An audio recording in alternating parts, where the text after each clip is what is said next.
This week, we talk about the top 15 website mistakes that could be costing you visitors and revenue. This is Better Radio Websites, the podcast for radio professionals who want to see their website generate more traffic and revenue. Each week, your host, Jim Sherwood, and his special guests give you time-tested tips and secret tricks to ensure your radio station dominates digital in your market. Here we go.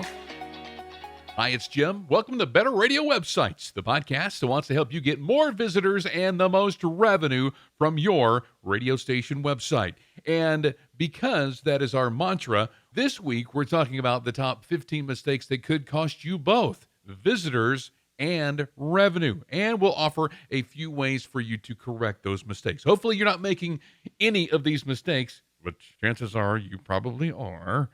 I've made these mistakes as well, and I could be actually making a few of these mistakes myself right now as I give this list. All right, so let's learn together. Number one, outdated or no website strategy. What is the goal of your radio station website? And if you have a corporate website for your group of radio stations, what is the goal of that website? Has your website lost sight of the goal? Or if you don't have a goal, or if it's unclear, you may want to go back to the planning stage of whenever you thought that you needed a website and realign your website with the objectives of what you want to accomplish. Is it getting more listeners to sign up for your newsletter? Is it to increase your online listens? Is it to inform the community or your advertisers? Ensure it's still checking all of those boxes properly. All right, number two, not focusing on user experience. Your website is the online storefront for your radio station or your group of stations. So ensure that it aligns with your station audience and that it provides a positive, lasting impression. It should also properly inform, entertain, and even solve problems for your listeners and your potential advertisers. Now, if it doesn't do any of these, even if it is pretty, if it doesn't do any of those things, then you may want to adjust things and put them more in line with your strategy back at number one. All right. Number three is slow loading times. According to Google, 53% of visitors to mobile websites will leave if the page takes longer than 3 seconds to load. Optimizing your images for mobile devices is one of the best ways to improve your page speed. You can use a lot of tools out there, and we're going to link to 3 of them in the show notes. There are the Pingdom Website Speed Test, GT Metrics, and Google Page Speed Insights. These are 3 valuable tools that you can use to check your website speed. And they offer little ways for you to dial down and actually see what is slowing your website down. On most of the tests that we perform on our client websites, the biggest culprit is large images. Uploading large images to the website, thinking that WordPress is going to do all of the work for them. They should optimize them before they upload to the website. And that's the biggest culprit. All right. Number 4 is the website is simply not built for mobile devices. Mobile devices generate over half of all global website traffic.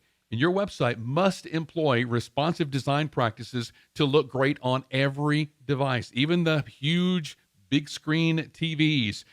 If your website is not mobile friendly, though, you write off about half of your potential audience. Beyond that, a website that is not friendly to mobile devices actually hurts your SEO because a lot of search engines demote your website because it does not play well on mobile devices. So it's going to hurt you even more in the coming years if you do not have a mobile-enabled website. Number 5 is that you have too much content. Yeah, too much content can be a bad thing because if visitors are overwhelmed and can't understand what your website is all about within a few seconds of arriving, then they'll likely leave. A lot of small businesses, they want to cram everything, quote unquote, above the fold. And really, above the fold is kind of a misnomer because above the fold is different on so many devices because you can't fit everything onto a mobile device above the fold. So you're really talking about a desktop experience and not a mobile experience, which you need to be targeting really first. So stacking everything at the very top of your website, it can confuse visitors. Go back to the website strategy and focus on immediate calls to action on the most important thing that you want your visitors to do. Is that signing up for a newsletter? Is that streaming a station? Is that signing up for a contest? So only stick with the main things that you want your visitors to do rather than overwhelm them with every option that you have under the sun. All right, number 6 is weak or too little content. Websites with very little content are kind of on the other end of that spectrum. A homepage with just a logo and a listen live link and a form for advertising information, that is just really not sufficient enough to get visitors to come back to your website on a daily basis. Very little content can leave your visitor wondering why they even came there in the first place, because there's no reason for them to stay and very little reason for them to come back again later. Proper content creation is a marketing activity that can provide the highest returns on investment. Great content to get your visitors back on a daily basis. Helpful, easy to consume information. It's perceived as more authoritative, and it helps to build your brand loyalty and trust. So if you can update your website on a daily basis and kind of push people to that website, it's going to help not only your website, but it's going to help your radio station as a whole. All right, number 7, no calls to action. What do you want your visitors to do when they land on your website? Subscribe to a newsletter, stream the station, sign up for a contest. I mentioned those a little while ago. Tell your visitors what you want them to do, but frame it in a way where they ask the question, what's in it for me? The calls to action will tell them what to do next, but you don't want to overwhelm them with too many calls to action, because that can go back to number 5, with too much content, and they become confused and they go away. So only give them the biggest things that you want them to do right up front. All right, number 8 in our list of things that could be costing you visitors and revenue is poor navigation. Don't frustrate your visitors with hard to navigate menus that can sometimes lead them to dead ends.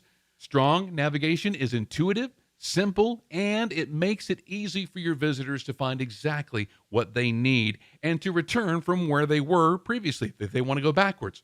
Keep everything as clear as possible and put your most relevant options up front. Many navigation issues can be corrected by observing actual users exploring your website through a website usability test, and we've mentioned those in previous podcasts. All right, number 9 is not following SEO best practices. Many stations do not put enough emphasis on being found in search engines. Being found in search is one of the best ways to generate more website traffic, which will then equate to more website banner ad sales. And you want your station to be found when somebody searches for advertising opportunities in your area, or if you're putting content on your website that's local news, local events, that sort of thing. You want those kinds of things to be found by people who are searching for that information. If you're not being found, then somebody else is being found. And if you're invisible in search, then that's going to equate to lost sales over time. So there's all kinds of great SEO best practices out there that you can pass down to your team in order for the best SEO goodness that you can get. All right, number 10 is overusing stock photography. Stock photography, especially these free images that are out there, they're tempting to use, but avoid overusing them. Be sure to mix in local images that you or your staff have taken. We've seen several corporate websites out there overuse stock photography, and come on, it's clear that these people do not work for the company. It's an absolutely perfect boardroom and everything like that. Everybody's a model. All right. Using more photos that you have taken will make your radio station and your company feel more real, and it will add credibility in a huge, huge way. I just sit there and shake my head at these big corporate companies now. They're using these stock images that I've actually seen within the stock image libraries that I frequent. All right, number 11 is a big one. Not using image alt tags. Search engines, they do not read images. They can't look at a picture and know what's there. Instead, they scan text. Fortunately, with the image alt tag, you can associate text with an image. Considering that around 33% of Google's search results now show an image along with the result, you're losing out on a ton of traffic if you do not add alt text to all of your website images. Alt text also helps to make your content accessible to users and improves the user experience in addition to helping you gain more traffic, because a lot of people who are disabled and are using software to read the internet to them because they can't see online, the image alt tags is what the software uses to let them know what the images are on your pages. When writing alt tags, use proper sentence structure and be as specific as possible when describing the image. A blue car speeding by on a racetrack. That's a whole lot more visual than blue car. All right, number 12 is lack of video.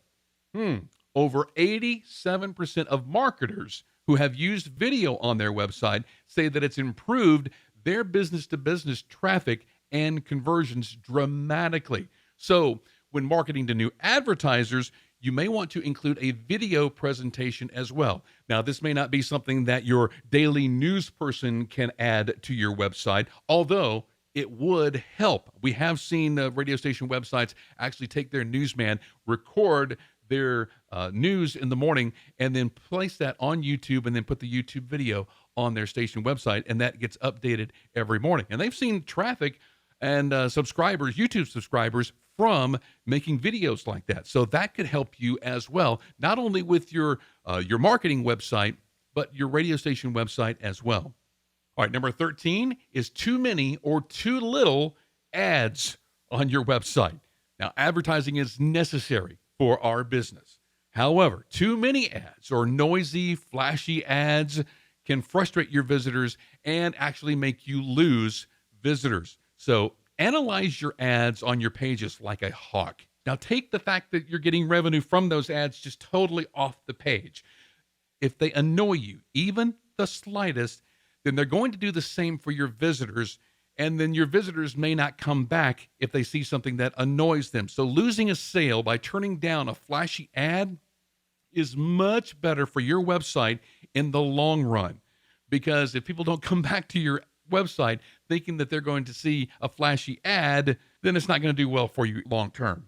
Now, on the other side of this, radio station websites with too few ads can appear unworthy to new advertisers, especially these websites that are filled with these advertise here banners.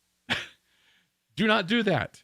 Even if your ad spaces are bonused to clients, which we never ever recommend you doing, ensure that your websites appear sold, because that makes them more attractive to other advertisers. It's better to have empty or hidden ad spaces than to have lots of these advertise here placeholders. All right, so do try to remember that.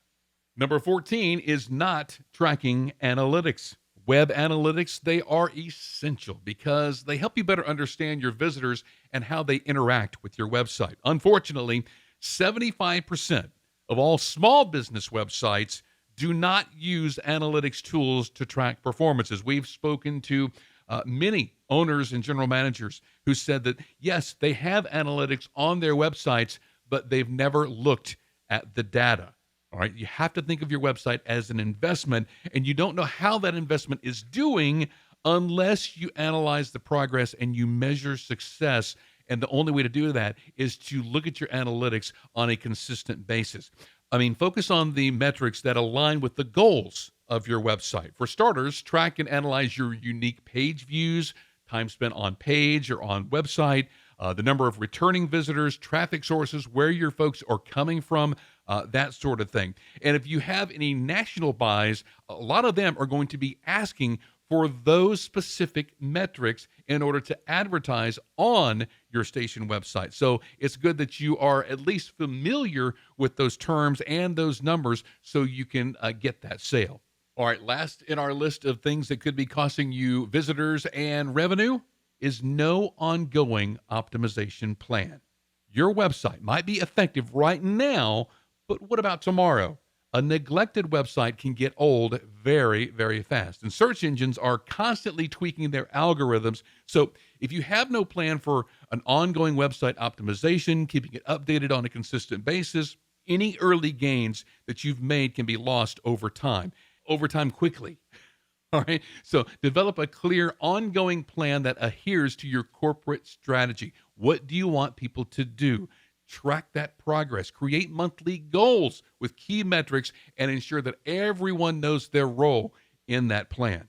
All right. So wrapping up, that is our list of the top 15 things that could be costing you visitors and revenue. And this is not a comprehensive list.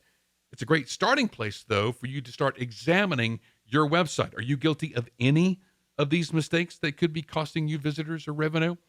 If so, make a plan to resolve them right away. And we'd like to help you with that. If you need help with your radio station website, you can always reach out to us at skyrocketradio.com. Have an awesome week online making your radio station website better. We'll see you next time. Thanks for listening to Better Radio Websites. Inspired by today's episode? Be sure you are subscribed and share this episode with a friend. Visit skyrocketradio.com/podcasts for more episodes as well as show notes for this episode. Need help starting or making your station website better? Visit skyrocketradio.com.